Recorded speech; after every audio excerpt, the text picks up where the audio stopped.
रोजाना लोक नाथ टीवी का स्पैशल प्रोग्राम खबर सवेर देख रहे हो तुसी। मैं हाँ सुखविंदर सिंह सिद्धू। प्रोग्राम के लैके हाजिर हाँ पंजाब की सियासत के नाल जुड़ियां कुछ वड्डियां ते अहम खबर। सब तो पहला गलबात करांगे कि चरणजीत सिंह चन्नी के वलों अपनी सरकार टुटण का खदशा प्रगटाया गया। खुद अपनी सरकार टुटण के बारे गलबात कही है। क्यों चरणजीत सिंह चन्नी के वलों अजिहा किया गया है, क्यों उन्होंने अपनी सरकार टुटण का खतरा जिहड़ा दिखाई दे रहा है, इसलिए गलबात करांगे। तो अगली खबर जी है वो इतनी गलबात करांगे कि चरणजीत सिंह चन्नी के वलों कल राजेवाल के नाल गलबात की गई सी, क्योंकि 8 नवंबर को जिहड़ा उन्होंने वलों खेती कानून के विरोध के विच जिहड़ा मता लिआंदा जाना स्पैशल विधान सभा इजलास के विच ਉਹਦੇ ਨਾਲ संबंधित गलबात की सी। पिछली सरकार के निशाने साधे कैप्टन अमरिंदर सिंह के निशाने साधे तो कैप्टन अमरिंदर सिंह ने भी पलटवार किया है। कुछ खुलासे कैप्टन अमरिंदर सिंह के वलों किए गए। चरणजीत सिंह चन्नी को झूठा करार दिता है। क्यों कैप्टन अमरिंदर सिंह कह रहे हैं कि होर कह की रहे थे, ये भी तुहानूं दसांगे। नाल ही नाल गलबात करांगे कि चरणजीत सिंह चन्नी और कैप्टन अमरिंदर सिंह की टसल तो बाद हुण नवां बयान कैप्टन अमरिंदर सिंह का आ गया। कांग्रेस हाईकमान के नाल गलबात करने लैके सोनिया गांधी का उन्होंने शुक्रगुजार किया। क्यों शुक्रगुजार किया है? कांग्रेस के नाल हुण गलबात कैप्टन अमरिंदर सिंह की हो रही है या नहीं हो रही, या नहीं हो रही तो क्यों नहीं हो रही, जे हो रही है तो की कुछ गलबात इन्हां ते तुहानूं जाणू करवावांगे कि हुण स्थिति कैप्टन अमरिंदर सिंह होरां दी की है, कि कांग्रेस दे विच वापसी हो पाएगी या नहीं, कैप्टन अमरिंदर सिंह कांग्रेस च वापसी नूं लैके की कुछ कहते हैं। इन्हां सारियां खबरां ते विस्तारपूर्वक चर्चा के लिए मेरे नाल जुड़े फिरे डॉक्टर भीमेंद्र सिंह जी। सब तो पहला स्वागत करांगे। सर स्वागत है प्रोग्राम। बहुत बहुत शुक्रिया, मेहरबानी, धन्यवाद सुखविंदर जी। मैं चाहना कि प्रोग्राम की शुरुआत तो पहला जी वो क्लिप है चरणजीत सिंह चन्नी वाली, जिहदे विच चरणजीत सिंह चन्नी खुद कहते हुए दिखाई दे रहे हैं कि मेरी जी सरकार है टुट जाए, मैनूं तां भी कोई खतरा नहीं, टुटदी है टुट जाए, पिछली सरकार नूं खतरा सीगा। मैं चाहना कि एक बार वो प्ले करके साडे दर्शकों को सुनाई जाए तां जो पता लग सके कि चरणजीत सिंह चन्नी जिहड़े आ वो कहना की चाहुंदे सी, क्यों उन्हां दे वल्लों सरकार टुटण दी अपनी ही सरकार टुटण दी गल कही गई है ते किस तरीके दे नाल गल्लां बातां कीतियां जा रहीआं सीगीआं ते हुण बनेगा की अगे उस ते विस्तारपूर्वक चर्चा करांगे। पर सब तो पहला वो क्लिप जिहड़ी है चरणजीत सिंह चन्नी दी सुनाई जाए। ਅਸੀਂ ਅਸਲ ਵਿੱਚ ਬੈਠੇ ਸੀਗੇ ਜੀ ਸੀਐਮ ਸਾਹਿਬ ਕੋਲ ਇੱਕ ਮੀਟਿੰਗ ਤੁਹਾਨੂੰ ਦੱਸਿਆ ਸੀ ਕੱਲ ਜੰਗਵੀਰ ਹੁਣੀ ਦੱਸਿਆ ਤੇ ਸੀਐਮ ਸਾਹਿਬ ਤੁਹਾਡੇ ਨਾਲ ਗੱਲ ਕਰਨੀ ਚਾਹੁੰਦੇ ਆ ਜੀ। ਸਤਿ ਸ਼੍ਰੀ ਅਕਾਲ ਜੀ, ਬਹੁਤ ਮਿਹਰਬਾਨੀ ਤੁਹਾਡੀ। ਇੱਕ ਤਾਂ ਸਭ ਤੋਂ ਪਹਿਲਾਂ ਤਾਂ ਇਹ ਹੈ ਕਿ ਭਾਈ ਸਾਹਿਬ ਦਾ ਅਫਸੋਸ ਹੈ, ਤਾਂ ਬੜਾ ਨੁਕਸਾਨ ਹੋ ਗਿਆ ਤੁਹਾਡਾ। ਚਲੋ ਪਰਮਾਤਮਾ पाना मनण का बल बख्शेगा तुहानूं। दूसरा अज गन्ने वास्ते जथेबंदियां तुहाडे तो इजाजत लेके आईयां सी, तां असीं उन्हां नूं शुगर मिल वालिआं नूं बुला लैंदे, इस मसले नूं हल करदे तां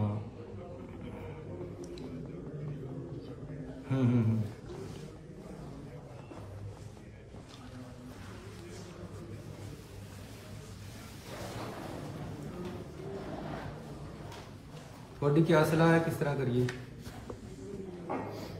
ਮਿਲਾਂ ਤਾਂ ਮੈਂ ਰੁਕਣੇ ਨਹੀਂ ਦੇਣੀਆਂ, ਇਹ ਤਾਂ ਤੁਹਾਡਾ ਆਸ਼ੀਰਵਾਦ ਸਾਡੇ ਨਾਲ ਹੈਗਾ, ਇਹ ਨਾ ਤੁਸੀਂ ਫਿਕਰ ਕਰੋ।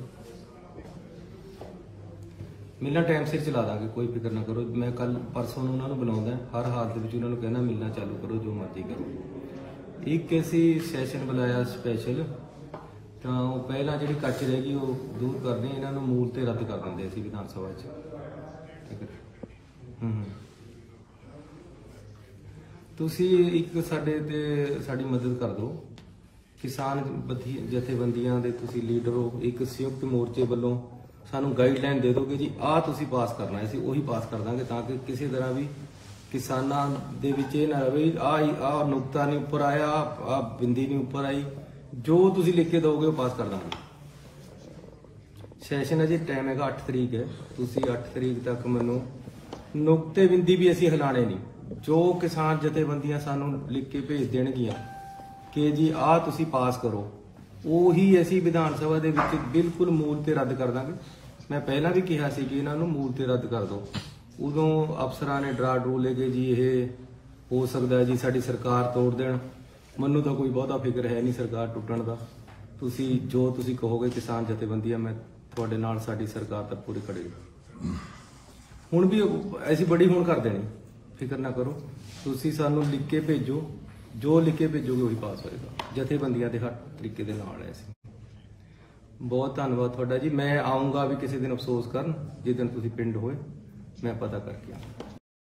ਤਾਂ ਸੁਣਿਆ ਤੁਸੀਂ ਚਰਨਜੀਤ ਸਿੰਘ ਚੰਨੀ ਖਦਸ਼ਾ ਪ੍ਰਗਟਾ ਰਹੇ ਨੇ। ਡਾਕਟਰ ਸਾਹਿਬ, ਚਰਨਜੀਤ ਸਿੰਘ ਚੰਨੀ ਕਹਿ ਰਹੇ ਨੇ ਰਾਜੇਵਾਲ ਨੂੰ ਕਿ ਅਸੀਂ ਜਿਹੜਾ ਖੇਤੀ ਕਾਨੂੰਨਾਂ ਦੇ ਵਿਰੋਧ ਦੇ ਵਿੱਚ ਮਤਾ ਲੈ ਕੇ ਆਉਣਾ, ਮਤਾ ਪਾਸ ਕਰਨਾ ਹੈ, ਕਾਨੂੰਨ ਪਾਸ ਕਰਨਾ ਹੈ। ਕਹਿੰਦੇ ਤੁਹਾਡੀ ਗਾਈਡੈਂਸ ਦੇ ਰਾਹੀਂ ਉਹ ਜਿਹੜਾ ਮਤਾ ਪਾਸ ਕਰਾਂਗੇ। ਤੇ ਨਾਲ ਹੀ ਨਾਲ ਉਹਨਾਂ ਨੇ ਕਹਿਤਾ ਕਿ ਅਸੀਂ ਨਹੀਂ ਚਾਹੁੰਦੇ ਕਿ ਇਹਦੇ ਵਿੱਚ ਕੱਚ ਰਹਿ ਜਾਵੇ। ਪਿਛਲੀ ਸਰਕਾਰ ਦੇ ਦੌਰਾਨ ਕਹਿੰਦੇ ਕੱਚ ਰਹਿ ਗਿਆ ਸੀ। ਕੈਪਟਨ ਅਮਰਿੰਦਰ ਸਿੰਘ ਨੂੰ ਕੁਝ ਜਿਹੜਾ ਅਫਸਰਾਂ ਨੇ ਡਰਾ ਦਿੱਤਾ ਸੀ। ਕਹਿੰਦੇ ਕਿ ਅਫਸਰ ਕਹਿੰਦੇ ਨੇ ਕਿ ਜੇ ਆਪਾਂ ਜ਼ਿਆਦਾ ਸਖਤੀ ਦੇ ਨਾਲ ਕੋਈ ਕਾਨੂੰਨ ਪਾਸ ਕਰਾਂਗੇ ਤਾਂ ਸਾਡੀ ਸਰਕਾਰ ਵੀ ਤੋੜ ਸਕਦੇ ਨੇ, ਜਿਸ ਦੇ ਕਰਕੇ ਕੈਪਟਨ ਅਮਰਿੰਦਰ ਸਿੰਘ ਜਿਹੜੇ ਕਹਿੰਦੇ ਆ ਉਹ ਡਰ ਗਏ ਤੇ ਉਹ ਮਤਾ ਪਾਸ ਨਹੀਂ ਕਰ ਸਕੇ। ਤਾਂ ਕਹਿੰਦੇ ਮੈਨੂੰ ਸਰਕਾਰ ਟੁੱਟਣ ਦੀ ਕੋਈ ਪਰਵਾਹ ਨਹੀਂ। ਕਿਵੇਂ ਦੇਖਦੇ ਹੋ ਕਿ ਅਜਿਹੀ ਸਥਿਤੀ ਆ ਸਕਦੀ ਹੈ ਜੇਕਰ ਕਾਨੂੰਨ ਪਾਸ ਕੀਤੇ ਜਾਂਦੇ ਨੇ ਪੰਜਾਬ ਸਰਕਾਰ ਦੇ ਵੱਲੋਂ? ਤਾਂ ਲੱਗਦਾ ਹੈ ਕਿ ਸਰਕਾਰ ਦੇ ਉੱਪਰ ਕੋਈ ਆਂਚ ਆ ਸਕਦੀ? ਸੁਖਵਿੰਦਰ ਜੀ, ਇਸ ਤੋਂ ਪਹਿਲਾਂ ਕਈ ਸਰਕਾਰਾਂ ਇਹ ਜਿਹੜੇ ਕਾਨੂੰਨ ਨੇ, 3 ਖੇਤੀ ਕਾਨੂੰਨ, ਇਹ ਇਸੇ ਤਰ੍ਹਾਂ ਹੀ ਰੱਦ ਕਰ ਚੁੱਕੀਆਂ ਨੇ। ਉਹਦੇ ਵਿੱਚ ਦਿੱਲੀ ਦੀ ਸਰਕਾਰ ਹੈ, ਉਹਦੇ ਵਿੱਚ ਕਈ ਹੋਰ ਸਟੇਟਾਂ ਦੀਆਂ ਸਰਕਾਰਾਂ ਨੇ ਜਿਨ੍ਹਾਂ ਨੇ ਆਪਣੇ ਤੌਰ ਤੇ ਇੱਕ ਵਿਸ਼ੇਸ਼ ਸੈਸ਼ਨ ਬੁਲਾ ਕੇ ਇਹ 3 ਕਾਲੇ ਕਾਨੂੰਨ ਜਿਹੜੇ ਨੇ ਉਹ ਰੱਦ ਕੀਤੇ ਗਏ ਨੇ। ਇਸ ਤੋਂ ਪਹਿਲਾਂ ਵੀ ਜਿਵੇਂ ਚੰਨੀ ਸਾਹਿਬ ਦੱਸ ਰਹੇ ਨੇ ਕਿ ਕੈਪਟਨ ਸਾਹਿਬ ਦੀ ਜਦੋਂ ਉਹ ਮੁੱਖ ਮੰਤਰੀ ਸੀਗੇ, ਕਾਂਗਰਸ ਦੀ ਹੀ ਸਰਕਾਰ ਸੀਗੀ, ਤਾਂ ਉਸ ਵੇਲੇ ਵੀ ਇਹ 3 ਕਾਲੇ ਕਾਨੂੰਨ ਜਿਹੜੇ ਸੀਗੇ ਇੱਕ ਕਿਸਮ ਦੇ ਰੱਦ ਕੀਤੇ ਗਏ ਸੀਗੇ। ਉਹਦੇ ਵਿੱਚ ਆਪਾਂ ਨੂੰ ਪਤਾ ਹੈ ਕਿ ਇਹ ਸੈਂਟਰ ਦੇ ਕਾਨੂੰਨ ਨੇ, ਸੈਂਟਰ ਗੌਰਮੈਂਟ ਵੱਲੋਂ ਪਾਸ ਕੀਤੇ ਗਏ ਨੇ ਔਰ ਸੈਂਟਰ ਗੌਰਮੈਂਟ ਹੀ ਇਹਨਾਂ ਨੂੰ ਰੱਦ ਕਰ ਸਕਦੀ ਹੈ। ਪਰ ਸਿਰਫ ਕੀ ਹੁੰਦਾ ਕਿ ਸਟੇਟਾਂ ਦੇ ਕੋਲ, ਕਿਉਂਕਿ ਖੇਤੀਬਾੜੀ ਦਾ ਜਿਹੜਾ ਕੰਮਕਾਰ ਹੈ ਉਹ ਸਟੇਟ ਦੇ ਅੰਡਰ ਹੋਣਾ ਚਾਹੀਦਾ। ਬੇਸਿਕ ਤੌਰ ਤੇ ਜੇ ਆਪਾਂ ਸੰਵਿਧਾਨਕ ਤੌਰ ਤੇ ਗੱਲ ਕਰਦੇ ਹਾਂ ਤਾਂ ਇਹ ਜਿਹੜਾ ਮਾਮਲਾ ਹੈ ਖੇਤੀਬਾੜੀ ਦਾ, ਇਹ ਸਟੇਟਾਂ ਦੀ ਕਾਰਜਸ਼ੈਲੀ ਦੇ ਵਿੱਚ ਆਉਂਦਾ ਹੈ ਔਰ ਉਹਨਾਂ ਨੂੰ ਇਹ ਜਿਹੜਾ ਹੈਗਾ ਕਰਨਾ ਚਾਹੀਦਾ ਹੈ। ਪਰ ਹੋ ਕੀ ਰਿਹਾ, ਇਸ ਵੇਲੇ ਸੰਵਿਧਾਨ ਦੀਆਂ ਧੱਜੀਆਂ ਉਡਾਈਆਂ ਜਾ ਰਹੀਆਂ ਨੇ ਔਰ ਕੇਂਦਰ ਸਰਕਾਰ ਹਰ ਚੀਜ਼ ਨੂੰ ਕੰਟਰੋਲ ਕਰਨਾ ਚਾਹੁੰਦੀ ਹੈ। ਮੋਦੀ ਸਰਕਾਰ ਜਿਹੜੀ ਆਪਾਂ ਨੇ ਪਿਛਲੇ ਦਿਨਾਂ 'ਚ ਦੇਖਿਆ ਕਿ ਜਿੰਨੇ ਵੀ ਕਾਨੂੰਨ ਲਾਗੂ ਕੀਤੇ ਗਏ ਨੇ ਜਾਂ ਕਾਨੂੰਨ ਬਣਾਏ ਗਏ ਨੇ, ਨਵੇਂ ਕਾਨੂੰਨ ਬਣਾਏ ਗਏ ਨੇ, ਉਹਨਾਂ ਦੇ ਵਿੱਚ ਕੇਂਦਰੀਕਰਨ ਜਿਹੜਾ ਹੈਗਾ ਉਹ ਜ਼ਿਆਦਾ ਭਾਰੂ ਹੈ। ਔਰ ਜੇ ਆਪਾਂ ਕਹੀਏ ਕਿ ਸੰਘੀ ਢਾਂਚਾ ਭਾਰਤ ਦਾ, ਉਹਦੇ ਉੱਤੇ ਬਹੁਤ ਵੱਡੇ ਸਵਾਲੀਆ ਚਿੰਨ੍ਹ ਜਿਹੜੇ ਨੇ ਉਹ ਲੱਗਦੇ ਰਹੇ ਆ, ਚਾਹੇ ਉਹ 370 ਦੀ ਧਾਰਾ ਨੂੰ ਲੈ ਕੇ ਹੋਵੇ, ਚਾਹੇ ਜਿਹੜੇ ਆਪਣੇ ਪਿਛਲੇ ਦਿਨਾਂ ਦੇ ਵਿੱਚ BSF ਨੂੰ ਜੋ 50 ਕਿਲੋਮੀਟਰ ਤੱਕ ਆਉਣ ਦਾ ਜਿਹੜਾ ਦਿੱਤਾ ਗਿਆ ਹੱਕ ਦਿੱਤਾ ਗਿਆ, ਉਹਦੇ ਉੱਤੇ ਵੀ ਜਿਹੜੇ ਨੇ ਵੱਡੇ ਸਵਾਲ ਉੱਠਦੇ ਨਜ਼ਰ ਆਏ ਨੇ। ਸੋ ਕਹਿਣ ਦਾ ਮਤਲਬ ਹੈ ਕਿ ਪਿਛਲੇ ਦਿਨਾਂ ਤੋਂ ਲੈ ਕੇ ਜਦੋਂ ਤੋਂ ਮੋਦੀ ਸਰਕਾਰ ਸੱਤਾ 'ਚ ਆਈ ਹੈ, ਉਸ ਤੋਂ ਲੈ ਕੇ ਅੱਜ ਤੱਕ ਸੰਘੀ ਢਾਂਚੇ ਦੇ ਉੱਤੇ ਬਹੁਤ ਵੱਡੇ ਸਵਾਲ ਚੁੱਕਦੇ ਆਏ ਨੇ ਔਰ ਆਉਣ ਵਾਲੇ ਦਿਨਾਂ ਦੇ ਵਿੱਚ ਇਹ ਸਵਾਲ ਜਿਹੜੇ ਨੇ ਚੁੱਕੇ ਜਾ ਰਹੇ ਨੇ। ਸੋ ਹੁਣ ਜਦੋਂ ਅਸੀਂ ਖੇਤੀ ਕਾਨੂੰਨਾਂ ਦੀ ਗੱਲ ਕਰਦੇ ਹਾਂ ਤਾਂ ਇਸ ਨੂੰ ਸਮਝਣ ਦੀ ਲੋੜ ਹੈ ਕਿ ਇਹ 3 ਕਾਲੇ ਕਾਨੂੰਨ ਜਿਹੜੇ ਲਾਗੂ ਕੀਤੇ ਗਏ ਹੈ, ਇਹ ਕੇਂਦਰ ਸਰਕਾਰ ਹੀ ਇਹਨਾਂ ਨੂੰ ਰੱਦ ਕਰ ਸਕਦੀ ਸੀਗੀ। ਪਰ ਕੈਪਟਨ ਸਾਹਿਬ ਨੇ ਕੀ ਕੀਤਾ ਸੀ ਉਸ ਵੇਲੇ? ਕੈਪਟਨ ਸਾਹਿਬ ਨੇ ਆਪਣੇ ਵੱਲੋਂ ਵਿਧਾਨ ਸਭਾ ਦੇ ਵਿੱਚ ਸੈਸ਼ਨ ਬੁਲਾ ਕੇ ਇਹਨੂੰ ਜਿਹੜਾ ਸੀਗਾ ਰਾਜਪਾਲ ਕੋਲ ਭੇਜ ਦਿੱਤਾ ਸੀਗਾ ਔਰ ਰੱਦ ਆਪਣੇ ਵੱਲੋਂ ਉਹਨਾਂ ਨੇ ਇੱਕ ਕਿਸਮ ਦੇ ਰੱਦ ਹੀ ਕਰਵਾਤੇ ਸੀਗੇ। ਪਰ ਹੁਣ ਕੀ ਹੈ, ਕਿਉਂਕਿ ਚੰਨੀ ਸਾਹਿਬ ਨੂੰ ਲੱਗਦਾ ਹੈ ਕਿ ਕਿਸਾਨਾਂ ਦੀ ਬਹੁਤ ਵੱਡੀ ਵੋਟ ਬੈਂਕ ਹੈ ਔਰ ਆਪਾਂ ਨੂੰ ਵੀ ਪਤਾ ਹੈ ਕਿ 22 ਦੇ ਵਿੱਚ ਚੋਣਾਂ ਹੋਣ ਵਾਲੀਆਂ ਨੇ। ਸਾਰੀਆਂ ਚੀਜ਼ਾਂ ਕਿਹਦੇ ਆਧਾਰ ਤੇ ਕੀਤੀਆਂ ਜਾਂਦੀਆਂ ਨੇ? ਚੋਣਾਂ ਨੂੰ ਲੈ ਕੇ। ਸੋ ਵੱਡਾ ਵੋਟ ਬੈਂਕ ਜਿਹੜਾ ਹੈਗਾ ਕਿਸਾਨਾਂ ਦਾ, ਉਹਨਾਂ ਨੂੰ ਭਰਮਾਉਣ ਦੇ ਲਈ, ਉਹਨਾਂ ਨੂੰ ਖੁਸ਼ ਕਰਨ ਦੇ ਲਈ ਔਰ ਚੁਣਿਆ ਕਿਹਨੂੰ ਹੈ? ਉਹਨਾਂ ਨੇ ਕਿਸਾਨਾਂ ਦੇ ਲੀਡਰ ਨੂੰ, ਰਾਜੇਵਾਲ ਸਾਹਿਬ ਨੂੰ। ਸੋ ਇਹ ਗੱਲਬਾਤ ਜਿਹੜੀ ਹੈਗੀ ਹੈ, ਹਾਲਾਂਕਿ ਜੇਕਰ ਇਹ ਚੰਨੀ ਸਾਹਿਬ ਨੂੰ ਪਤਾ ਹੈ ਕਿ ਜੇ ਸਾਰੇ ਕਾਨੂੰਨ ਜਿਹੜੇ ਲਾਗੂ ਹੁੰਦੇ ਆ ਜਾਂ ਨਹੀਂ ਹੁੰਦੇ, ਉਹਦੇ ਵਿੱਚ ਮੈਨੂੰ ਲੱਗਦਾ ਹੈ ਕਿ ਕਿਸਾਨ ਜਥੇਬੰਦੀਆਂ ਨੂੰ ਵਿੱਚ ਪਾਉਣ ਦੀ ਲੋੜ ਨਹੀਂ ਹੈ ਔਰ ਕਿਸਾਨ ਜਥੇਬੰਦੀਆਂ ਇਸ ਗੱਲ ਨੂੰ ਸਪਸ਼ਟ ਕਰ ਚੁੱਕੀਆਂ ਨੇ ਕਿ ਜੇਕਰ ਚੰਨੀ ਸਾਹਿਬ ਦੀ ਸਰਕਾਰ ਨੂੰ ਜਾਂ ਕਾਂਗਰਸ ਦੀ ਸਰਕਾਰ ਨੂੰ ਕਿਸਾਨਾਂ ਦੇ ਨਾਲ ਇੰਨਾ ਹੇਜ ਹੈ ਤਾਂ ਪਿਛਲੇ ਦਿਨਾਂ ਦੇ ਵਿੱਚ ਜਿਹੜੀ ਮਾਲਵੇ ਦੇ ਵਿੱਚ ਮੁਆਵਜ਼ਾ ਮਿਲਣਾ ਸੀਗਾ, ਆਪਾਂ ਨੂੰ ਪਤਾ ਹੈ ਕਿ ਕਪਾਹ ਔਰ ਨਰਮੇ ਦੀ ਪੱਟੀ ਨੂੰ ਜਿਸ ਕਿਸਮ ਦੇ ਨਾਲ ਗੁਲਾਬੀ ਸੁੰਡੀ ਨੇ ਤਬਾਹ ਕੀਤਾ ਹੈ, ਤਾਂ ਉਹਦਾ ਮੁਆਵਜ਼ੇ ਨੂੰ ਲੈ ਕੇ ਕਿਸਾਨ ਲਗਾਤਾਰ ਸੰਘਰਸ਼ ਦੇ ਵਿੱਚ ਨੇ। ਸੋ ਸਵਾਲ ਤਾਂ ਪੈਦਾ ਇਹ ਹੁੰਦਾ ਚੰਨੀ ਸਾਹਿਬ ਦੇ ਉੱਤੇ ਕਿ ਇਸ ਵੇਲੇ ਜਦੋਂ ਤੁਹਾਡੇ ਕੋਲੇ ਬਹੁਤ ਥੋੜਾ ਸਮਾਂ ਰਹਿ ਗਿਆ, ਤੁਸੀਂ ਕਿਸਾਨਾਂ ਦੀਆਂ ਸਮੱਸਿਆਵਾਂ ਦਾ ਹੱਲ ਕਰੋ। ਇਹ ਤਾਂ ਆਲਰੇਡੀ, ਜਿਵੇਂ ਤੁਸੀਂ ਵੀ ਕਿਹਾ ਕਿ ਆਲਰੇਡੀ ਕੈਪਟਨ ਸਾਹਿਬ ਇਹ ਗੱਲ ਕਹਿ ਚੁੱਕੇ ਨੇ ਕਿ ਮੈਂ ਤਾਂ ਇਹ ਕਾਲੇ ਕਾਨੂੰਨ ਜਿਹੜੇ ਨੇ ਇੱਥੋਂ ਪਾਸ ਕਰਵਾ ਕੇ ਰਾਜਪਾਲ ਕੋਲੇ ਪਹੁੰਚਾ ਚੁੱਕੇ ਹਾਂ ਔਰ ਰਾਜਪਾਲ ਕੋਲੇ ਅੱਜ ਵੀ ਉਹ ਪਏ ਨੇ ਔਰ ਉਹਨਾਂ ਨੇ ਇਹ ਵੀ ਕਿਹਾ ਕਿ ਜੇਕਰ ਤੁਸੀਂ ਵੀ ਕਰੋਗੇ ਤਾਂ ਇਹ ਰਾਜਪਾਲ ਦੇ ਕੋਲ ਹੀ ਜਿਹੜੇ ਨੇ ਉੱਥੇ ਹੀ ਪਏ ਰਹਿਣਗੇ, ਉਹਨਾਂ ਨੇ ਅੱਗੇ ਨਹੀਂ ਭੇਜਣੇ ਰਾਸ਼ਟਰਪਤੀ ਕੋਲ। ਮੈਂ ਆਪਣੀ ਟੀਮ ਨੂੰ ਕਹਾਂਗਾ ਕਿ ਕੈਪਟਨ ਅਮਰਿੰਦਰ ਸਿੰਘ ਦੇ ਜਿਹੜੇ 2 ਪੰਜਾਬੀ ਦੇ ਵਿੱਚ ਟਵੀਟ ਮੈਂ ਤੁਹਾਨੂੰ ਦੱਸੇ ਆ ਉਹ ਦਿਖਾ ਦਿੱਤੇ ਜਾਣੇ ਸੀ। ਕੈਪਟਨ ਅਮਰਿੰਦਰ ਸਿੰਘ ਜਿੱਥੇ ਝੁਠਲਾ ਰਹੇ ਨੇ ਚਰਨਜੀਤ ਸਿੰਘ ਚੰਨੀ ਨੂੰ, ਜਿੱਥੇ ਝੂਠਾ ਕਰਾ ਦੇ ਰਹੇ ਨੇ, ਉਹ ਕਹਿੰਦੇ ਕਿ ਆਹ ਦੇਖੋ ਇਹ ਕਹਿ ਰਹੇ ਨੇ ਕਿ ਸਭ ਮੇਰੀ ਸਰਕਾਰ ਕਰ ਚੁੱਕੀ ਹੈ। ਇਹ ਜਿਹੜੀਆਂ ਸਾਰੀਆਂ ਗੱਲਾਂ ਉਹਨਾਂ ਨੇ ਕਹਿ ਦਿੱਤੀਆਂ ਕਿ ਜਿਹੜੀ ਮੈਂ ਇਹ ਸਭ ਕੁਝ ਕਰ ਚੁੱਕਾ। ਜੀ ਡਾਕਟਰ ਸਾਹਿਬ ਜੀ, ਮੈਂ ਇਹੀ ਕਹਿਣਾ ਚਾਹਣਾ ਕਿ ਕੋਈ ਟਵੀਟ ਚਲਾਇਆ ਜਾਵੇ, ਜਿਹੜਾ ਹੁਣ ਟਵੀਟ ਚੱਲ ਰਿਹਾ ਇਹ ਕੋਈ ਚਲਾਇਆ ਜਾਵੇ, ਬਾਕੀ ਟਵੀਟ ਜਿਹੜੇ ਅਗਲੀ ਖਬਰ 'ਚ ਚਲਾਵਾਂਗੇ। ਜੀ ਜੀ, ਮੈਂ ਇਹੀ ਕਹਿਣਾ ਚਾਹਣਾ ਕਿ ਇਹਨਾਂ ਕਾਨੂੰਨਾਂ ਦੇ ਉੱਤੇ ਸਿਆਸਤ ਨਾ ਕੀਤੀ ਜਾਵੇ। ਇਹਦੇ ਵਿੱਚ ਸੀਰੀਅਸ ਜੇ ਤੁਸੀਂ ਲਾਜ਼ਮੀ ਤੌਰ ਤੇ ਅਗਲਾ ਟਵੀਟ ਹੈ ਜਿਹੜਾ ਤੁਸੀਂ ਚਲਾਉਣਾ ਚਾਹੁੰਦੇ ਹੋ, ਅਗਲਾ ਟਵੀਟ ਹੈ ਇਹ ਟਵੀਟ ਜਿਹੜੇ ਆ ਟਵੀਟ ਹੈ ਜਿਹੜਾ ਜਿਹਦੀ ਡਾਕਟਰ ਸਾਹਿਬ ਗੱਲ ਕਰ ਰਹੇ ਨੇ। ਜੀ ਡਾਕਟਰ ਸਾਹਿਬ ਬਿਲਕੁਲ, ਮੈਂ ਇਹੀ ਕਹਿਣਾ ਚਾਹੁੰਦਾ ਕਿ ਆਲਰੇਡੀ ਇਹਦੇ ਬਾਰੇ ਕੈਪਟਨ ਸਾਹਿਬ ਨੇ ਬਕਾਇਦਾ ਤੌਰ ਤੇ ਆਪਾਂ ਨੂੰ ਯਾਦ ਹੋਏਗਾ ਔਰ ਦਰਸ਼ਕਾਂ ਨੂੰ ਵੀ ਯਾਦ ਹੋਏਗਾ ਕਿ ਵਿਧਾਨ ਸਭਾ ਦੇ ਸੈਸ਼ਨ ਦੇ ਵਿੱਚ ਇਹ ਤਿੰਨੋਂ ਜਿਹੜੇ ਕਾਲੇ ਕਾਨੂੰਨ ਨੇ ਰੱਦ ਕੀਤੇ ਗਏ ਸੀਗੇ ਔਰ ਇਸ ਨੂੰ ਰਾਸ਼ਟਰਪਤੀ ਤੱਕ ਰਾਜਪਾਲ ਤੱਕ, ਪੰਜਾਬ ਦੇ ਰਾਜਪਾਲ ਤੱਕ ਭੇਜਿਆ ਜਾ ਚੁੱਕਿਆ ਹੈ, ਆਲਰੇਡੀ ਭੇਜਿਆ ਜਾ ਚੁੱਕਿਆ ਹੈ। ਸੋ ਹੁਣ ਕੀ ਹੈ, ਹੁਣ ਜਿਹੜੀ ਚੰਨੀ ਸਾਹਿਬ ਕਿੱਥੇ ਲੋਕਾਂ ਨੂੰ ਬੁੱਧੂ ਬਣਾ ਰਹੇ ਨੇ। ਉਹ ਇੱਕ ਤਾਂ ਕੈਪਟਨ ਸਾਹਿਬ ਨੇ ਕਿਹਾ ਸੀਗਾ ਕਿ ਅਸੀਂ ਕਿਸਾਨਾਂ ਦਾ ਕਰਜ਼ਾ ਮਾਫ ਕਰਾਂਗੇ। ਪਹਿਲੀ ਗੱਲ ਤਾਂ ਸਾਨੂੰ ਉੱਥੇ ਸਮਝਣ ਦੀ ਲੋੜ ਹੈ ਕਿ ਕਿੱਥੇ ਗੱਲ ਨੂੰ ਘੁਮਾ ਰਹੇ ਨੇ।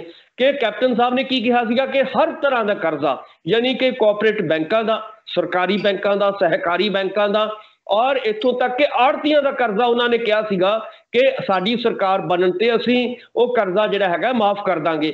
ਇਸੇ ਤਰ੍ਹਾਂ ਵੱਡੀ ਗੱਲ ਜਿਹੜੀ ਇਸ ਵੇਲੇ ਕਿਸਾਨ ਮੰਗ ਕਰ ਰਹੇ ਨੇ ਉਹ ਹੈ, ਚਾਹੇ ਉਹ ਬੇਮੌਸਮੀ ਜਿਹੜੀ ਬਾਰਿਸ਼ ਹੋਈ ਹੈ, ਗੜੇਮਾਰੀ ਹੋਈ ਹੈ ਔਰ ਉਹਦੇ ਨਾਲ ਲੱਖਾਂ ਏਕੜ ਝੋਨਾ ਜਿਹੜਾ ਹੈਗਾ ਕਿਸਾਨਾਂ ਦਾ ਤਬਾਹ ਹੋਇਆ, ਉਸ ਨੂੰ ਮੁਆਵਜ਼ਾ ਕੌਣ ਦੇਗਾ? ਇਹ ਬਹੁਤ ਵੱਡੇ ਸਵਾਲ ਨੇ।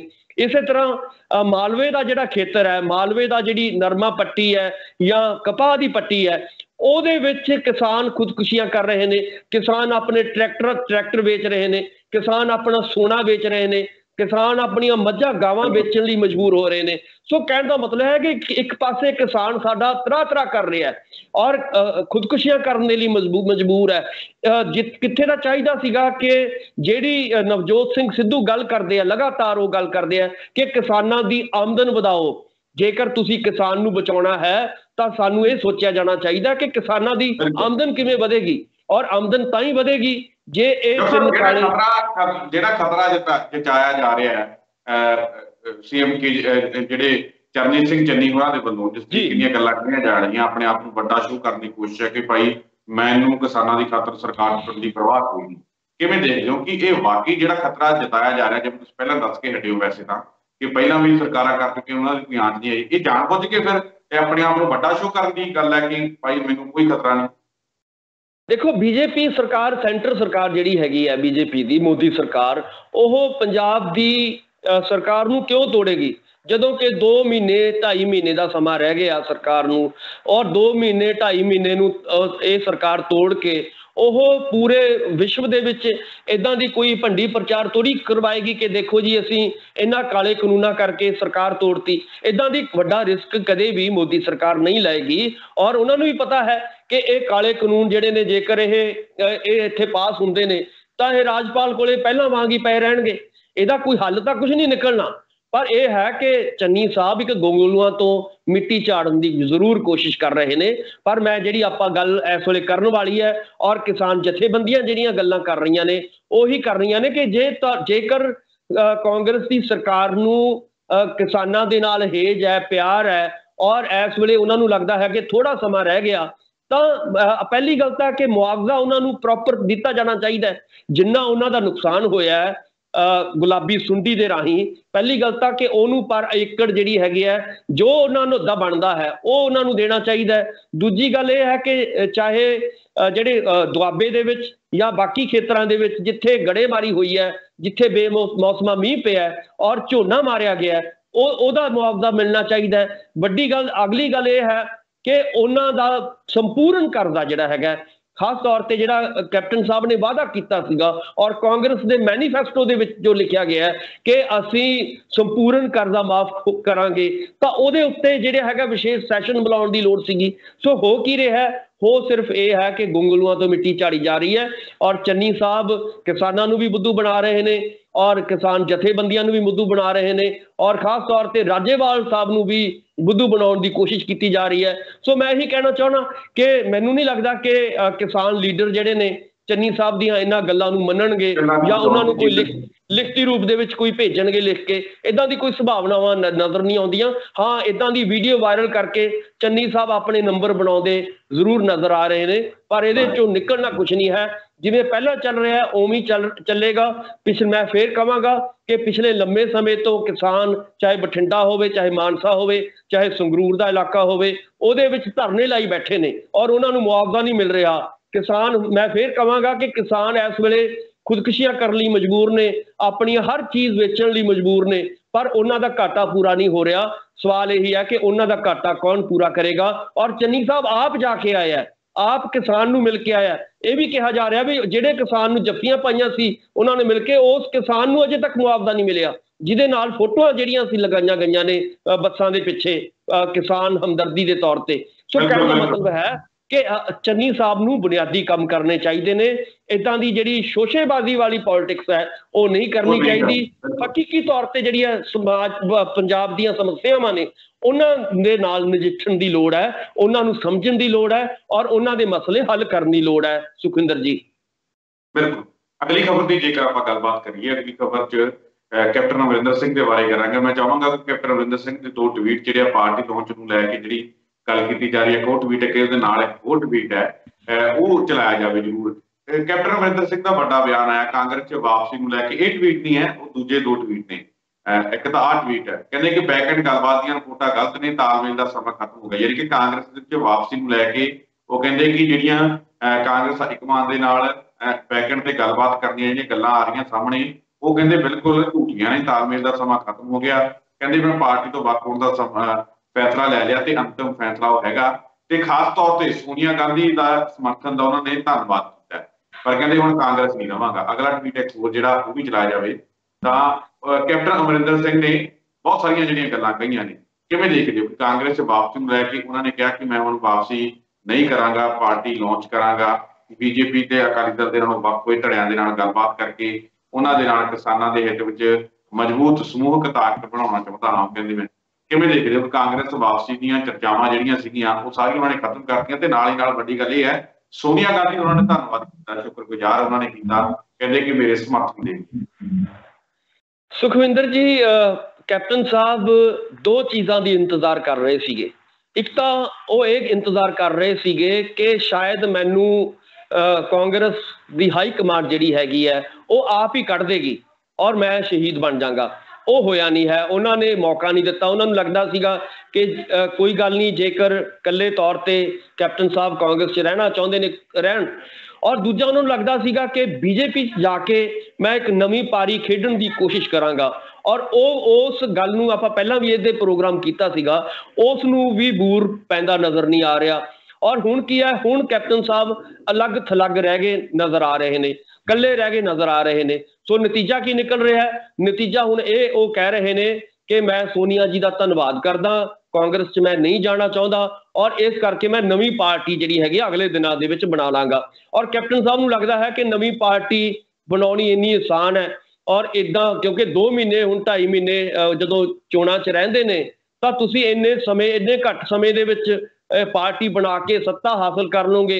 ਇਹ ਮੈਨੂੰ ਲੱਗਦਾ ਹੈ ਕਿ ਮੁਗੇਰੀ ਲਾਲ ਦੇ ਸੁਪਨੇ ਹੋ ਸਕਦੇ ਆ। ਇਹਦੇ 'ਚ ਸੱਚਾਈ ਜਿਹੜੀ ਹੈਗੀ ਆ ਕਿਸੇ ਕਿਸਮ ਦੀ ਨਜ਼ਰ ਨਹੀਂ ਆ ਰਹੀ। ਹਾਂ, ਹੁਣ ਟਾਈਮ ਪਾਸ ਜ਼ਰੂਰ ਕਰਨਗੇ, ਇੱਧਰ ਉੱਧਰ ਜਿਹੜੀ ਹੈਗੀ ਆ ਇੱਧਰ ਉੱਧਰ ਦੀਆਂ ਗੱਲਾਂ ਕਰਕੇ ਟਵੀਟੋ ਟਵੀਟੀ ਜ਼ਰੂਰ ਖੇਡਦੇ ਨਜ਼ਰ ਆਉਣਗੇ, ਕਿਉਂਕਿ ਪਾਰਟੀ ਬਣਾਉਣ ਦੇ ਲਈ ਬਹੁਤ ਤੁਹਾਨੂੰ ਵੱਡੀਆਂ ਟੀਮਾਂ ਦੀ ਲੋੜ ਪੈਂਦੀ ਹੈ। ਤੁਹਾਡੇ ਕੋਲ ਬਹੁਤ ਜ਼ਿਆਦਾ ਜਿਹੜੀ ਹੈਗੀ ਹੈ ਹਿਊਮਨ ਰਿਸੋਰਸਿਸ ਹੋਣੇ ਚਾਹੀਦੇ ਨੇ, ਪੈਸਾ ਤੁਹਾਡੇ ਕੋਲ ਹੋਣਾ ਚਾਹੀਦਾ ਹੈ, ਤੁਹਾਡੇ ਕੋਲ ਮੀਡੀਆ ਹੋਣਾ ਚਾਹੀਦਾ ਹੈ, ਤੁਹਾਡੇ ਕੋਲ ਵੱਖ-ਵੱਖ ਟੀਮਾਂ ਹੋਣੀਆਂ ਚਾਹੀਦੀਆਂ ਨੇ, ਤਾਂ ਤੁਸੀਂ ਇੰਨੇ ਘੱਟ ਸਮੇਂ ਦੇ ਵਿੱਚ ਥੋੜਾ ਬਹੁਤ ਆਪਣਾ ਪਾਰਟੀ ਦੇ ਤੌਰ ਤੇ ਦਿਖਾਵਾ ਕਰ ਸਕਦੇ ਹੋ। ਜੇਕਰ ਤੁਹਾਡੇ ਕੋਲ ਹੈ ਹੀ ਕੁਛ ਨਹੀਂ ਤੁਸੀਂ ਇਕੱਲੇ ਅਲੱਗ ਥਲੱਗ ਪਏ ਨਜ਼ਰ ਆ ਰਹੇ ਹੋ। ਤੁਹਾਡੇ ਆਪਣੇ ਧਰਮ ਪਤਨੀ ਮਹਾਰਾਣੀ ਪ੍ਰਨੀਤ ਕੌਰ ਤੁਹਾਡਾ ਸਾਥ ਨਹੀਂ ਦੇ ਰਹੇ, ਤੁਹਾਡੇ ਲਈ ਉਹ ਰਿਜ਼ਾਈਨ ਨਹੀਂ ਦੇ ਰਹੇ, ਔਰ ਇਸ ਤੋਂ ਇਲਾਵਾ ਤੁਹਾਡੇ ਖਾਸਮ ਖਾਸ ਬੰਦੇ ਜਿਹੜੇ ਨੇ ਉਹ ਛੱਡ ਕੇ ਦੂਜੇ ਪਾਸੇ ਜਾ ਰਹੇ ਨੇ। ਸੋ ਕਹਿਣ ਦਾ ਮਤਲਬ ਇਹੀ ਹੈ ਕਿ ਕੈਪਟਨ ਸਾਹਿਬ ਇੱਕ ਖਿਆਲਾਂ ਦੇ ਵਿੱਚ ਜੀ ਰਹੇ ਨੇ, ਸੁਪਨਿਆਂ ਦੇ ਵਿੱਚ ਜੀ ਰਹੇ ਨੇ। ਉਹਨਾਂ ਨੂੰ ਧਰਤੀ ਤੇ ਆਉਣਾ ਚਾਹੀਦਾ, ਜ਼ਮੀਨੀ ਪੱਧਰ ਤੇ ਆਉਣਾ ਚਾਹੀਦਾ। ਪਹਿਲਾਂ ਵੀ 4.5 ਸਾਲ ਆਪਾਂ ਪਹਿਲਾਂ ਵੀ ਗੱਲਾਂ ਕਰਦੇ ਰਹੇ ਹਾਂ ਕਿ ਇੱਕ ਖਾਬਾਂ ਦੇ ਵਿੱਚ ਉਹਨਾਂ ਦਾ ਜੀਣ ਦੀ ਉਹਨਾਂ ਦੀ ਕਾਰਜਸ਼ੈਲੀ ਬਣ ਚੁੱਕੀ ਹੈ। ਸੋ ਉਹਨਾਂ ਖਾਬਾਂ ਚੋਂ ਬਾਹਰ ਆ ਕੇ ਉਹਨਾਂ ਨੂੰ ਜ਼ਮੀਨੀ ਹਕੀਕਤਾਂ ਦੇਖਣੀਆਂ ਚਾਹੀਦੀਆਂ ਨੇ। ਇਸ ਵੇਲੇ ਜ਼ਮੀਨੀ ਹਕੀਕਤਾਂ ਇਹੀ ਨੇ ਪੰਜਾਬ ਦੀਆਂ ਕਿ ਪੰਜਾਬ ਦੀ ਕਿਸਾਨੀ, ਪੰਜਾਬ ਦੀ ਨੌਜਵਾਨੀ, ਪੰਜਾਬ ਦੇ ਆਮ ਲੋਕ, ਪੰਜਾਬ ਦੇ ਕਰਮਚਾਰੀ, ਪੰਜਾਬ ਦੇ ਡਾਕਟਰ, ਨਰਸਾਂ, ਹਰ ਤਬਕਾ ਜਿਹੜਾ ਹੈਗਾ ਤੰਗ ਆਇਆ ਪਿਆ ਹੈ। ਸੋ ਇਸ ਕਰਕੇ ਆਪਾਂ ਨੂੰ ਪਤਾ ਹੈ ਕਿ ਹਰ ਰੋਜ਼, ਚਾਹੇ ਉਹ ਜਲੰਧਰ ਹੋਵੇ, ਚਾਹੇ ਮੋਰਿੰਡਾ ਹੋਵੇ, ਚਾਹੇ ਇਸ ਤੋਂ ਪਹਿਲਾਂ ਆਪਾਂ ਦੇਖੀਏ ਪਟਿਆਲਾ ਹੋਵੇ ਔਰ ਚੰਡੀਗੜ੍ਹ ਹੋਵੇ, ਉੱਥੇ ਵੱਡੇ ਵੱਡੇ ਧਰਨੇ ਲੱਗਦੇ ਰਹੇ ਨੇ। ਸੋ ਗੱਲ ਤਾਂ ਇਹੀ ਹੈ ਕਿ ਉਹਨਾਂ ਮਸਲਿਆਂ ਨੂੰ ਕਿਵੇਂ ਨਜਿੱਠਿਆ ਜਾਵੇ। ਉਹਨਾਂ ਨੂੰ ਤੁਸੀਂ ਇਹ ਕਹਿ ਕੇ ਕਿ ਮੈਂ ਤਾਂ ਜੀ ਪਹਿਲਾਂ ਵੱਡੇ ਵੱਡੇ ਵਾਅਦੇ ਕਰਕੇ ਆਇਆ ਸੀਗਾ ਔਰ ਮੈਂ ਉਹ ਵਾਅਦੇ ਪੂਰੇ ਕਰਤੇ, ਇਦਾਂ ਦੀਆਂ ਝੂਠ ਬੋਲ ਕੇ ਤੁਸੀਂ ਲੋਕਾਂ ਨੂੰ ਹੁਣ ਗੁੰਮਰਾਹ ਨਹੀਂ ਕਰ ਸਕਦੇ। ਸੋ ਇਸ ਕਰਕੇ ਆਪਾਂ ਇਹ ਕਹਿ ਸਕਦੇ ਹਾਂ ਕਿ ਉਹ ਇੱਕ ਖਾਬਾਂ ਦੇ ਵਿੱਚ ਜੀ ਰਹੇ ਨੇ, ਸੁਪਨਿਆਂ ਦੇ ਵਿੱਚ ਜੀ ਰਹੇ ਨੇ। ਉਹਨਾਂ ਸੁਪਨਿਆਂ ਦੇ ਵਿੱਚੋਂ ਹੀ ਉਹਨਾਂ ਨੂੰ ਲੱਗਦਾ ਹੈ ਕਿ ਅਕਾਲੀ ਦਲ ਤੋਂ ਟੁੱਟੇ ਹੋਏ ਲੋਕ ਮੇਰੇ ਨਾਲ ਸਮਝੌਤਾ ਕਰ ਲੈਣਗੇ, ਬੀਜੇਪੀ ਤੋਂ ਟੁੱਟੇ ਹੋਏ ਲੋਕ ਜਿਹੜੇ ਨੇ ਉਹ ਮੇਰੇ ਨਾਲ ਸਮਝੌਤਾ ਕਰਨਗੇ। ਬੀਜੇਪੀ ਵਾਲੇ ਕੈਪਟਨ ਅਮਰਿੰਦਰ ਸਿੰਘ ਨੂੰ ਬਹੁਤਾ ਭਾਅ ਦੇ ਰਹੀ ਹੈ ਕਿਉਂਕਿ ਕਈ ਜਣਾਂ ਦੀ ਮੀਟਿੰਗ ਦੀ ਕੋਸ਼ਿਸ਼ ਦੇ ਵਿੱਚ ਨੇ, ਉਹਨਾਂ ਨੇ ਮੀਟਿੰਗ ਨਹੀਂ ਕੀਤੀ। ਉਧਰ ਢੀਂਡਸਾ ਧੜਾ ਸਾਫ਼ ਤੌਰ ਤੇ ਜਵਾਬ ਦੇ ਚੁੱਕਿਆ ਹੈ, ਯਾਨੀ ਕਿ ਜਿਹੜੇ ਧੜਿਆਂ ਨਾਲ ਉਹ ਗੱਲਬਾਤ ਕਰਨ ਦੀ ਗੱਲ ਕਰ ਰਹੇ ਨੇ ਉਹ ਵੀ ਪੂਰੇ ਤਰੀਕੇ ਨਾਲ ਕੈਪਟਨ ਅਮਰਿੰਦਰ ਸਿੰਘ ਨੂੰ ਇਗਨੋਰ ਕਰ ਰਹੇ ਨੇ। ਸੁਖਵਿੰਦਰ ਜੀ, ਇਹੀ ਆਪਾਂ ਕਹਿਣਾ ਚਾਹੁੰਦੇ ਹਾਂ ਕਿ ਜੇਕਰ ਉਹਨਾਂ ਦੀ ਆਪਣੀ ਧਰਮ ਪਤਨੀ, ਆਪਾਂ ਜਿਹੜਾ ਇਹਨੂੰ ਅੰਡਰਲਾਈਨ ਕਰਕੇ ਮੈਂ ਕਹਿਣਾ ਚਾਹੁੰਦਾ, ਉਹ ਉਹਨਾਂ ਦੇ ਲਈ ਰਿਜ਼ਾਈਨ ਨਹੀਂ ਕਰਨਾ ਚਾਹੁੰਦੀ, ਉਹ ਉਹਨਾਂ ਦੇ ਨਾਲ ਨਹੀਂ ਜਾਣਾ ਚਾਹੁੰਦੇ ਔਰ ਉਹਨਾਂ ਦੇ ਬਹੁਤ ਵੱਡੇ ਖਾਸਮ ਖਾਸ ਲੋਕ ਜਿਹੜੇ ਨੇ ਉਹ ਉਹਨਾਂ ਲਈ ਅੱਗੇ ਨਹੀਂ ਆਉਣਾ ਚਾਹੁੰਦੇ, ਤਾਂ ਉਹ ਕੀ ਤਵੱਕੋ ਕਰਦੇ ਆ ਲੋਕਾਂ ਤੋਂ, ਬਾਕੀ ਲੋਕਾਂ ਤੋਂ ਕਿ ਢੀਂਡਸਾ ਸਾਹਿਬ ਮੇਰੇ ਨਾਲ ਆ ਜਾਣਗੇ ਜਾਂ ਬੀਜੇਪੀ ਤੋਂ ਟੁੱਟੇ ਜਾਂ ਬੀਜੇਪੀ ਵਾਲੇ ਮੈਨੂੰ ਵੋਟ ਲਾਣਗੇ। ਇਦਾਂ ਦੀਆਂ ਕੋਈ ਸੰਭਾਵਨਾਵਾਂ ਨਜ਼ਰ ਨਹੀਂ ਆਉਂਦੀਆਂ ਜ਼ਮੀਨੀ ਹਕੀਕਤ ਦੇ ਉੱਤੇ। ਹਾਂ, ਉਹਨਾਂ ਨੂੰ ਖਾਬਾਂ ਦੇ ਵਿੱਚ ਜੀਣ ਦੀ ਆਦਤ ਪੈ ਚੁੱਕੀ ਹੈ ਔਰ ਉਹ ਆਦਤ ਦੇ ਤੋਂ ਮਜਬੂਰ ਨੇ ਉਹ। ਸੋ ਇਸ ਕਰਕੇ ਆਪਾਂ ਇਹੀ ਕਹਿ ਸਕਦੇ ਹਾਂ ਕਿ ਜਿਹੜੇ ਉਹਨਾਂ ਨੇ ਟਵੀਟ ਕੀਤੇ ਨੇ ਉਹਨਾਂ ਦੇ ਵਿੱਚ ਕੋਈ ਬਹੁਤੀ ਸੱਚਾਈ ਨਜ਼ਰ ਨਹੀਂ ਆ ਰਹੀ। ਹਾਂ, ਉਹਨਾਂ ਦੇ ਦਿਲ ਨੂੰ ਖੁਸ਼ ਕਰਨ ਦੇ ਲਈ ਕਿ ਮੈਂ ਨਵੀਂ ਟੀਮ ਬਣਾਵਾਂਗਾ, ਨਵੀਂ ਪਾਰਟੀ ਬਣਾਵਾਂਗਾ ਔਰ ਪੰਜਾਬ ਦੇ ਵਿੱਚ ਇੱਕ ਵੱਡਾ ਗੱਠਜੋੜ ਪੈਦਾ ਕਰ ਦਾਂਗਾ, ਇਦਾਂ ਦੀਆਂ ਕੋਈ ਸੰਭਾਵਨਾਵਾਂ ਉਸ ਟੀਮ ਦੀਆਂ ਜਾਂ ਕੈਪਟਨ ਸਾਹਿਬ ਦੀਆਂ ਕੋਈ ਬਹੁਤੀਆਂ ਉਹਨਾਂ ਨੂੰ ਬੂਰ ਪੈਂਦਾ ਨਜ਼ਰ ਨਹੀਂ ਆ ਰਿਹਾ। ਹਾਂ, ਕੱਲਮ ਕੱਲੇ ਉਹ ਇਦਾਂ ਹੀ ਚੱਲਦੇ ਰਹਿਣਗੇ ਕਿਉਂਕਿ ਉਹਦੇ ਲਈ ਨਾ ਤਾਂ ਉਹਨਾਂ ਦੀ ਦੇਖੋ ਉਮਰ ਦਰਾਜ਼ ਹੋ ਚੁੱਕੇ ਨੇ, ਉਹ ਉਮਰ ਵੀ ਨਹੀਂ ਹੈ ਇਸ ਵੇਲੇ 80 ਤੋਂ ਉਮਰ ਵੱਧ ਹੈ। ਅਸੀਂ ਚਾਹੁੰਦੇ ਹਾਂ ਕਿ ਉਹਨਾਂ ਦੀ ਲੰਮੇਰੀ ਉਮਰ ਹੋਵੇ, ਉਹਦੀ ਅਸੀਂ ਕਾਮਨਾ ਕਰਦੇ ਹਾਂ। ਪਰ ਜੇਕਰ ਜਿੱਥੋਂ ਤੱਕ ਸਿਆਸਤ ਦਾ ਸੰਬੰਧ ਹੈ, ਅੱਜ ਦੀ ਸਿਆਸਤ ਨੂੰ ਤੁਸੀਂ ਘਰੇ ਬੈਠ ਕੇ, ਮਹਿਲਾਂ 'ਚ ਬੈਠ ਕੇ, ਆਪਣੇ ਫਾਰਮ ਹਾਊਸਾਂ 'ਚ ਬੈਠ ਕੇ ਨਹੀਂ ਚਲਾ ਸਕਦੇ। ਤੁਹਾਨੂੰ ਜ਼ਮੀਨੀ ਪੱਧਰ ਤੇ ਆਉਣਾ ਪਏਗਾ, ਤੁਹਾਨੂੰ ਸੜਕਾਂ ਤੇ ਆਉਣਾ ਪਏਗਾ, ਤੁਹਾਨੂੰ ਪਿੰਡਾਂ 'ਚ ਜਾਣਾ ਪਏਗਾ, ਕਸਬਿਆਂ 'ਚ ਜਾਣਾ ਪਏਗਾ, ਸ਼ਹਿਰਾਂ 'ਚ ਤੁਹਾਨੂੰ ਜਾਣਾ ਪਏਗਾ। ਇਹ ਮਤਲਬ ਇੱਕ 24 ਘੰਟੇ ਦਾ ਕੰਮ ਹੈ। ਇਹਨੂੰ ਤੁਸੀਂ ਪਾਰਟ ਟਾਈਮ ਦੇ ਤੌਰ ਤੇ ਕਿ ਚਲੋ ਜਿੰਨਾ ਕੁ ਮੇਰੇ ਕੋਲ ਸਮਾਂ ਬਚਦਾ ਹੈ ਇੱਕ ਪਾਰਟ ਟਾਈਮ ਜੌਬ ਕਰ ਲਈਏ, ਉਹ ਇਦਾਂ ਦੀਆਂ ਕੋਈ ਸੰਭਾਵਨਾਵਾਂ ਅੱਜ ਦੀ ਪੋਲਿਟਿਕਸ ਦੇ ਵਿੱਚ ਨਜ਼ਰ ਨਹੀਂ ਆ ਰਹੀਆਂ। ਜੇਕਰ ਕਰਨਗੇ ਤਾਂ ਉਹ ਮਾਰ ਖਾ ਜਾਣਗੇ। ਸੋ ਮੈਨੂੰ ਲੱਗਦਾ ਕਿ ਉਹਨਾਂ ਨੂੰ ਜੇਕਰ ਇਮਾਨਦਾਰੀ ਦੇ ਨਾਲ ਔਰ ਵਧੀਆ ਤਰੀਕੇ ਨਾਲ ਆਪਣੀ ਰਿਟਾਇਰਮੈਂਟ ਜ਼ਰੂਰ ਲੈ ਲੈਣੀ ਚਾਹੀਦੀ ਹੈ, ਘਰੇ ਬੈਠਣਾ ਚਾਹੀਦਾ ਹੈ, ਆਪਣੀ ਫਾਰਮ ਹਾਊਸ ਰਹਿਣਾ ਚਾਹੀਦਾ ਔਰ ਅਗਲੀ ਜ਼ਿੰਦਗੀ ਜਿਹੜੀ ਹੈਗੀ ਹੈ ਬਹੁਤ ਅੱਛੀ ਉਹਨਾਂ ਨੂੰ ਬਤਾਉਣੀ ਚਾਹੀਦੀ ਹੈ। ਔਰ ਆਪਾਂ ਇਹੀ ਦੁਆ ਕਰਦੇ ਹਾਂ ਔਰ ਜਿਵੇਂ ਉਹ ਕਿਆਸ ਰਾਈਆਂ ਕਰ ਰਹੇ ਨੇ ਕਿ ਮੈਂ ਪੋਲਿਟਿਕਸ ਚਾਹਾਂਗਾ, ਇਹ ਹੁਣ ਉਹਨਾਂ ਦੇ ਵੱਸ ਦੀ ਗੱਲ ਨਹੀਂ ਰਹੀ। ਸੁਖਵਿੰਦਰ ਜੀ, ਬਿਲਕੁਲ ਪ੍ਰੋਗਰਾਮ ਦੇ ਵਿੱਚ ਜੁੜੇ ਤੁਹਾਡਾ ਬਹੁਤ ਬਹੁਤ ਧੰਨਵਾਦ। ਬਹੁਤ ਬਹੁਤ ਸ਼ੁਕਰੀਆ, ਮਿਹਰਬਾਨੀ, ਧੰਨਵਾਦ। ਡਾਕਟਰ ਭੀਮਿੰਦਰ ਸਿੰਘ ਜੀ, ਜਿਨ੍ਹਾਂ ਦੇ ਵੱਲੋਂ ਇਹਨਾਂ ਖਬਰਾਂ ਦੇ ਉੱਪਰ ਸਾਡੇ ਨਾਲ ਗੱਲਬਾਤ ਕੀਤੀ ਗਈ ਹੈ। ਉਮੀਦ ਕਰਦੇ ਹਾਂ ਕਿ ਡਾਕਟਰ ਭੀਮਿੰਦਰ ਜੀ ਨਾਲ ਕੀਤੀ ਗੱਲਬਾਤ ਤੁਹਾਨੂੰ ਜ਼ਰੂਰ ਪਸੰਦ ਆਈ। ਦੁਬਾਰਾ ਫਿਰ ਮਿਲਾਂਗੇ ਇਸ ਪ੍ਰੋਗਰਾਮ ਦੇ ਵਿੱਚ, ਤਦ ਤੱਕ ਦਿਓ ਇਜਾਜ਼ਤ। ਧੰਨਵਾਦ।